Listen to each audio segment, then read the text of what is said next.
মৃণাল ঠাকুর একজন অসাধারণ অভিনেত্রী। তার অভিনয় প্রতিভা ফুটে উঠেছিল অনেক আগেই, কিন্তু তিনি একটা প্ল্যাটফর্ম পাচ্ছিল না যেখানে তার প্রতিভাকে তিনি মেলে ধরবেন।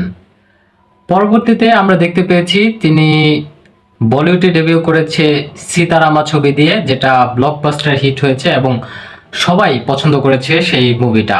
এরপর থেকে যাই তিনি করেন সুপার হিট হয় এবং তার যেই ফ্যান বেস রয়েছে তারা সকলেই পছন্দ করেন এবং তিনি সবসময় আলোচনার মধ্যে থাকেন। কিন্তু এই পর্যায়ে আসতে তার অনেক বেগ পোহাতে হয়েছে। সর্বপ্রথম তিনি যখন এই ইন্ডাস্ট্রিতে ঢোকে তখন দেখতে পায় যে অনেক ঝামেলা, অনেকেই রিজেক্ট করে দিচ্ছে তাকে। তিনি কোথাও তিনি বুঝতেই পারছিল না কিভাবে কি করবে, কোথায় যাবে। তিনি তামিল ছবিতে ট্রাই করেন, সেখানে তিনি ব্যর্থ হন। যদিও তার ফ্যামিলি খুবই নিম্নবিত্ত পরিবারের ছিলেন এবং তার বাবা ছিলেন একজন কৃষক, সেখান থেকে তিনি উঠে এসেছেন।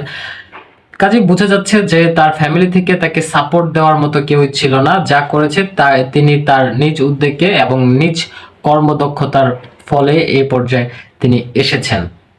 তামিল ছবিতে আমরা বেশ কিছু রোলে দেখেছি যে তিনি সাইড রোল প্লে করছেন, সাইড ক্যারেক্টারে তিনি আছেন, তাও স্ক্রিন টাইম খুবই কম, খুবই সীমিত। এবং যেই ডিরেক্টররা তাকে কাস্ট করতে চেয়েছিলেন প্রথমে, পরবর্তীতে রিজেক্ট করে দিয়েছে। রিজেক্ট করে দেওয়ার কারণ হিসেবে দেখিয়েছে তার স্কিন কালার, যেটা যেটা হচ্ছে তিনি শ্যামবর্ণে ছিল প্রথমে, যেটা হচ্ছে ইন্ডাস্ট্রির জন্য একদমই অ্যাপ্রোপ্রিয়েট না। এছাড়াও তিনি আগে অনেক হেলদি ছিলেন, সেটাও একটা রিজন দেখিয়েছে, কারণ একটা নায়িকাকে এরকম ফিটনেসে কখনোই মার্কেটে জায়গা করে নিতে পারবে না।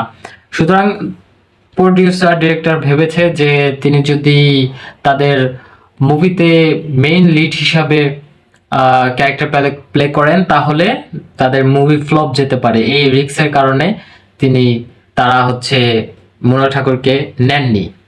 পরবর্তীতে মৃণাল ঠাকুর ধৈর্য ধরেছিলেন এবং তার যে কাজ সেই কাজকে আরো ধারালো করে তুলেছেন। পরবর্তীতে তিনি এক এক করতে করতে করতে করতে তিনি এই পর্যায়ে এসেছেন এবং তার এই লাইফে প্রচুর স্ট্রাগল ছিলেন, অনেক রিজেকশন ফেস করতে হয়েছে।